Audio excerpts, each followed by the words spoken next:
It's an interconnected risk environment, and we need to be able to manage and see how these risks relate. And that's why IT security, for example, has to have a good conversation with enterprise and operational risk and other risk areas, because IT security risks impact other risks in the organization. And when we manage all these things in little silos and be able to and fail to see these relationships and how they unfold and interweave, we're blindsided. This is a Security Weekly production. Security Weekly is a resource of Cyber Risk Alliance.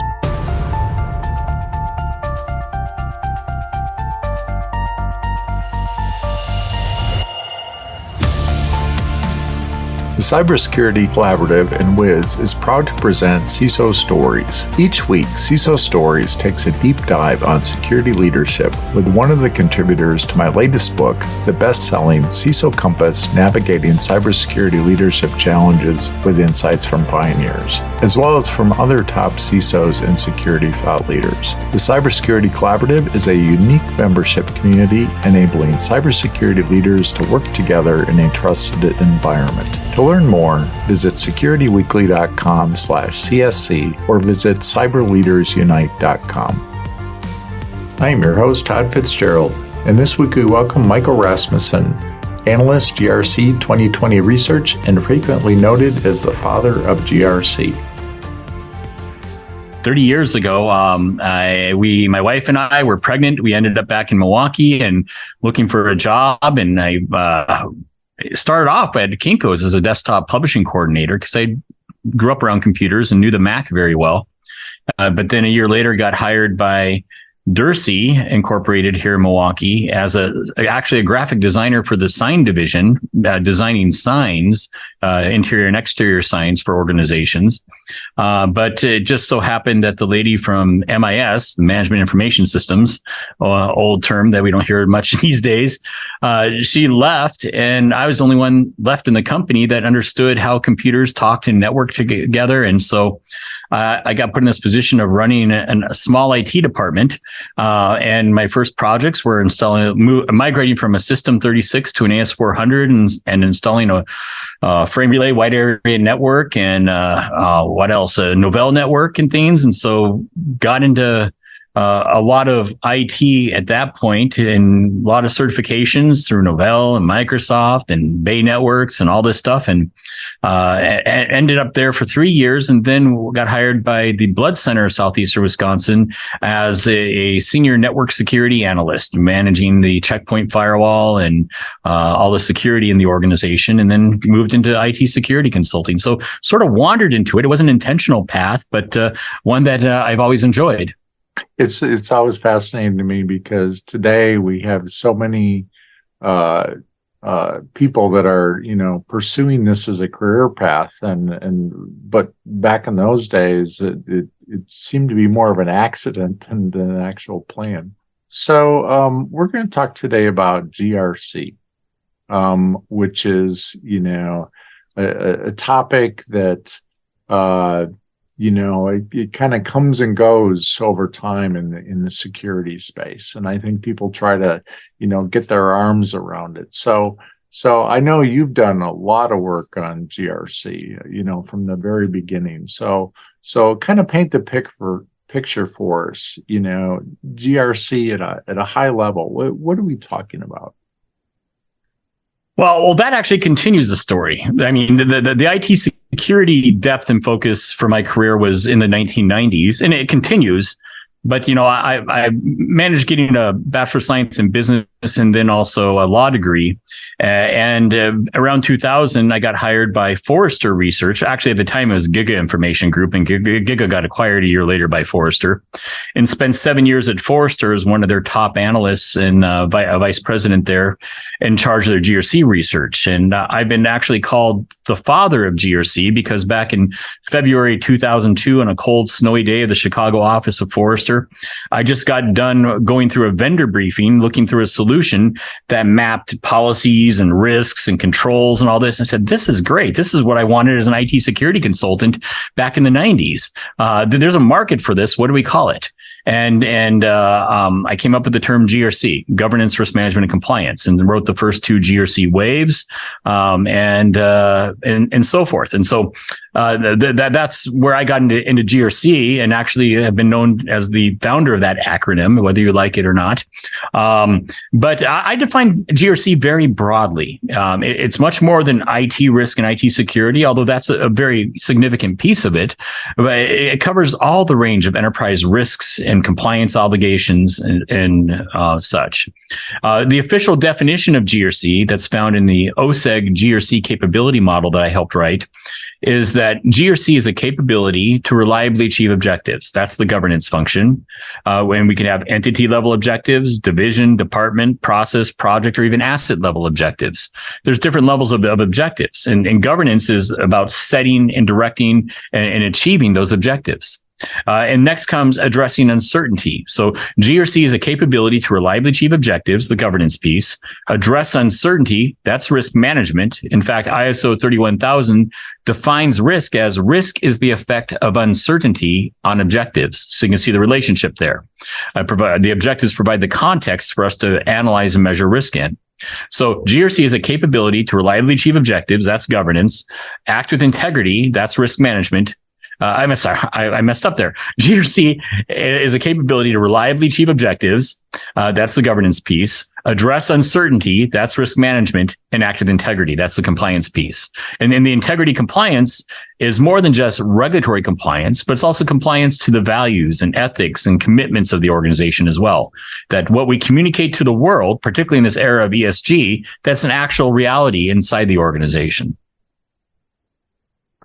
Yeah, so I mean, there's a lot of talk about ESG today, and companies, wanting to demonstrate that they've got good governance practices, and we see what happens when companies don't have good governance practices. We have the FTX exchange going on. We've had the examples of Enron in the past.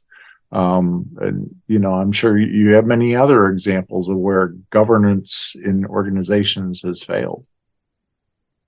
Time and time again, but also in layers, because it could be a failure at overall entity level governance, like at the board level, in executives, but it could be a failure in supply chain governance or IT governance. So that there's different layers of governance at different parts of the organization. So you mentioned supply chain governance. How do we get our arms around that today? In one of the recent CISO Stories podcasts, we interviewed the CISO for SolarWinds, for example, that had the big breach, and they were very transparent on what happened and what the impacts were and what they've done to mitigate since then. So how do we get our arms as an organization, put governance practices in to take care of our own supply chains? Well, when it comes to the supply chain, in fact, I talk about third-party GRC, and I adapt the GRC definition for third parties in the supply chain, that third-party governance, risk, and compliance is a capability to reliably achieve objectives, address uncertainty, and act with integrity in and across our third-party relationships. The challenge is that the modern organization is not defined by brick and mortar walls and traditional employees. The modern organization is an extended web of relationships, and those are nested in deep supply chains and subcontracting relationships. But when you look at your suppliers, vendors, outsourcers, service providers, contractors, consultants, brokers, agents, dealers, intermediaries, partners, and more, they all define the organization. Their risk issues are your risk issues. Their compliance issues are your compliance issues. And you walk down the halls of many corporations, and half the people that you walk past are not employees. They're third parties. They're the contractors, outsourcers, service providers, temporary workers, consultants that are working in that organization. And they have access to your systems and processes and information. And they're just as vital as your employees are now. In the extended enterprise, we need to be able to manage this and address this risk. And so it means clearly understanding the types of risks that different suppliers and vendors bring into your organization and to be properly manage them. In some of those, you have greater IT risks than others, but even there, in the area of IT risk, it's very pervasive because you look at things with the SolarWinds breach and hack that are the backdoor in there. But the Target breach from years ago came from an HVAC vendor that had a connection to the Target network for environmental monitoring. I mean, the vulnerability and exposure of how porous the organization is now with the extended enterprise means that we've got to have extensive and ongoing due diligence in this area. So how do we measure and reduce our risk in those areas if we don't have direct control over the activities within each of those organizations? A lot of it's going to be good governance, good due diligence. So when we onboard third parties, going through proper, due diligence and security ratings and assessments, and going after in broader things beyond IT, like politically exposed persons, watch lists, sanction lists, and beneficial ownership, and all these other elements of third parties. So the financial viability of third parties, and we do that. Onboarding due diligence, but from there on at least an annual basis, if not what we're moving towards more continuous basis of continuous and periodic due diligence in those relationships as well. Now, bad things will happen. There will be events, but the big thing for organizations is to show that they had the processes in place to try to avoid that, and we're doing the due diligence that was necessary. So what sort of tools are out there for, and I don't necessarily mean, specific, vendor type tools, but what sort of tools are out there for GRC? Because I remember at conferences years ago, I would ask, what's your favorite GRC tool? And, of course, what the answer I would get back is always Excel, right? Yeah. And that's how a lot of organizations are still managing those efforts. So have we progressed beyond the Excels in the world without getting into very expensive tools that only the large organizations can afford? It's a journey. Some are still starting that journey, but many have made that journey. And we have a new era of GRC software, what I call Agile GRC, that is very SaaS, cloud enabled, and easy to engage and implement in the organization, that makes things more efficient, effective, and agile. So there's that element of it. But documents, spreadsheets, and emails are a recipe for disaster in this area for several reasons. One is you're not managing risk. You're actually managing documents, spreadsheets, and emails. I can think of a mid-sized bank that 80% of when they went to RFP, they did an internal study of their IT security, risk, compliance, and audit resources. And 80% of their staff time was actually managing documents and not actually managing risk. They were chasing things. Another firm I talked to was spending 200 hours to build an end of the year report on risk events and incidents for the board of directors. 200 hours to build one report because everything is trapped in emails, documents, spreadsheets. And it took them 200 hours to aggregate, tabulate, and build this report to find out that they had risk issues that started 11 months ago that were growing and out of control now. Because they didn't have real-time insight into it. Furthermore, documents, spreadsheets, and emails don't give you a strong audit trail. I can completely write fictitious assessments of risk and compliance in documents, spreadsheets, and emails. And the regulators are picking up on this and say, we want to see what was assessed on what date and time, who assessed it, what was the result of that assessment. If somebody came back 2 weeks later to change some result of that assessment or an answer, we want to see a full audit trail of who did that, when they did that, what did they change. It all becomes absolutely critical that we have a strong audit trail and system of record. From my perspective, documents, spreadsheets, and emails, particularly from a compliance purpose, won't stand up in court. They lack the integrity.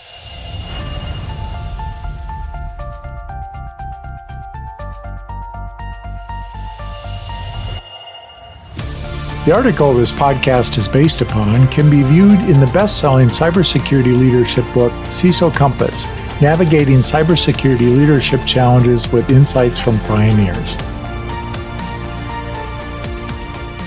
I know that organizations, have to have this meeting of the minds, but I worked for a large organization in the past where every month we would review this 100-page document. We'd spend 4 hours and I look around the room and I look at who's in this meeting, and it was, all the executives and what the time was, the time commitment. And the thing that was illuminating to me is not much really changed from 1 month to the next, but we had to go through these reports. And I thought there has to be a better way than this. Yes. So I'm with you. What sort of laws and regulations do you see that GRC is starting to be woven into some of these laws and regulations more so than in the past? Well, I mean, GRC is it's not only about compliant laws and regulations. That's the C piece of it. And there's obviously an R. I mean, the governance is about the objectives of the organization at different levels, and R and C tie into that too, the risk and compliance. But more and more, we need to be able to see this integrated view of risk and compliance, that the modern organization is complex in our risks. I often use the quote from the physicist Fritjof Capra. He stated, the more we study the major problems of our time, the more we come to realize that they are interconnected and interdependent. These are systemic risks. They can't be managed in isolation. The physicist was talking about biological ecosystems, but he might as well have been talking about risk in the modern business environment today, that our risks are interconnected and interdependent. What starts off with like COVID-19 as a health and safety risk directly impacts IT security risks and privacy risks and risks of fraud and bribery and corruption and modern slavery and all this because of a health and safety risk. It's an interconnected risk environment, and we need to be able to manage and see how these risks relate. And that's why IT security, for example, has to have a good conversation with enterprise and operational risk and other risk areas, because IT security risks impact other risks in the organization. And when we manage all these things in little silos and be able to and fail to see these relationships and how they unfold and interweave, we're blindsided. I used to say that cybersecurity risk in any organization is part of an enterprise risk. If it wasn't in the top 3 or top 5 risks of the organization, that the organization was making a big mistake by not recognizing the real impact of this risk. What's your view on where the cybersecurity risks should fit with all the other risks that an organization is dealing with? I mean, it's definitely in the top risks of the organization. But sometimes in some organizations, there's been so much focus on IT security that you think it's its only risk. We fail to see some of the other risks too. But in other organizations, it's the flip of that as well. But we need to make sure that IT security, or what people call cyber risk and digital risk, we seem to have so many different terms for the same thing these days, or similar thing, that it has a board level conversation and oversight, because it's absolutely critical to the organization. In fact, I mean, you look at the recent World Economic Forum Global Risk Report, and cyber risk is on there as some of the top risks that the world faces. And as we address, ransomware and all these other elements, it's important that we keep up on this, and it's important that it's part of the board agenda. What are some of your favorite methodologies for assessing cybersecurity risk? Oh, gosh. I mean, there's a lot out there. I mean, when we were at the last ISSA meeting, we were talking about FRAP in those days back from the 90s, and Tom Peltier, wasn't it? I mean, I love that process. I thought it was great. I think heat maps are sometimes an error for organizations. I think they can be a tool, but we become overly reliant on heat maps. And sometimes I feel that they miscommunicate things. My favorite risk analysis methodology is one you don't often see in IT security, but it applies very well to it. And that's a bow tie risk analysis, in which you have that risk event in the middle, and then fanning off on one side, like one side of the bow tie, you've got, the events that can happen. And then we put the controls in place to prevent those events. On the other side of the bow tie fanning out, we've got, the consequences. So when that event materializes, how does it impact the organization? And what are the controls that could be put in place to mitigate that? And it's a very visual, when, my dad was a CPA, and my brother is an accountant as well, in finance background. I was the rebellious one, I guess, because I went to law school, and I like words and visualization and stories, and on that end. And so When it comes to risk assessment methodologies, yes, I understand Monte Carlo analysis and have a deep appreciation for that and other things. But I like visual representation. And so that's why I like a bow tie risk analysis, because it's very visual to be able to see things. Because today's risk person, whether it's IT risk or other areas of operational risk, we need to engage the left brain, that logical and structured thinking about risk, and that's where we've been. But we also need to now engage the right brain, that creative outside the box thinking on risk. And that's where I think a lot of organizations fail, is that they fail to engage the right brain, because today's organizations are so complex. There's so many areas of vulnerabilities and interdependencies. It takes a lot of good right brain thinking to say, what are our risk models not telling us? Where can things go wrong? We need people to think outside the box just as much as they think inside the box when it comes to risk model. What do you think organizations are mainly missing today in their security programs? What are they missing today? I think the biggest challenge I still see is something that we've been talking about for over 20 years. You've been in this just as long as I have, or maybe even longer. But 20 years ago, I remember the Pentasafe days. Remember Pentasafe? Mm-hmm. One of the solutions in this, they got bought by NetIQ, and I'm not sure what happened to their solution, but they had the whole concept of the human firewall. And to me, I've been focusing a lot on that this last year, because, with all our technology and everything, things still fail. And we need to really engage through policies and training the people out there on the edge, because security and risk doesn't just happen in the back office, like what we call second and third line functions. It happens out there on the edge of the organization, from frontline employees to operational management. And we can have all the right technical architecture, but if humans still have access to data and processes, bad things will happen, whether it's malicious or inadvertent. And we need to really focus and continue building up the human firewall as well. Yeah, I actually implemented Pentasafe in an organization, and I thought it was a fantastic tool, and I think it kind of went away, and it made sure that everybody actually saw all the policies in an organization and understand them. And one thing that I loved about the tool is once you got through reading the policy, you had to click this button that said, I accept. But there was no button for I don't accept. and it was just, the idea was, this is a policy. This is, if you want to work here, these are the terms of employment. And so, you had this audit trail that people actually did read and did see those different policies. And Charles Crescent Wood, who also contributed to the CISO Compass book, he wrote the Information Policies Made Easy, which still lives on today by a firm called Information Shield is where those are sold from. Yep. But it's a great resource. So this has been great, Michael. I really appreciate talking with you. I think GRC is one of those fundamental areas that every security department needs to have a team that's focused on their portion of GRC for the organization. What final advice would you give for emerging CISOs, current CISOs, experienced CISOs as they're going down this GRC journey into the future? My advice goes back to where we've been on this conversation, but really understand how to communicate to the business, how to put IT security and security risk in the context of business and business objectives, so that when we communicate it, the business can understand, and really build out those, collaborative relationships with other risk departments.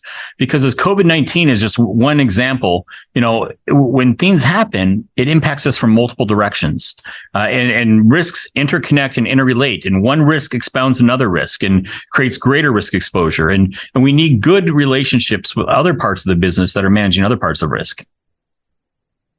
I think that's fantastic advice, and thanks for taking the time, Michael, to talk to us today. Oh, it's my pleasure. Visit more CISO Stories podcasts on securityweekly.com, where you will find an index to prior episodes.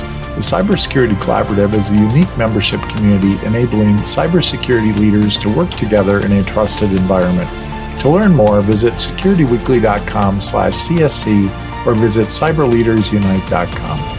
Wiz is on a mission to help every organization rapidly identify and remove critical risks in their cloud environments. Purpose-built for the cloud, Wiz delivers full-stack visibility, accurate risk prioritization, and enhanced business agility. Wiz connects in minutes using an agentless approach that scans both platform configurations and inside every workload. We perform a deep assessment that goes beyond what standalone CSPM and CWPP tools offer to find the toxic combination of flaws that represent real risk. To learn more about Wiz, please visit securityweekly.com/Wiz.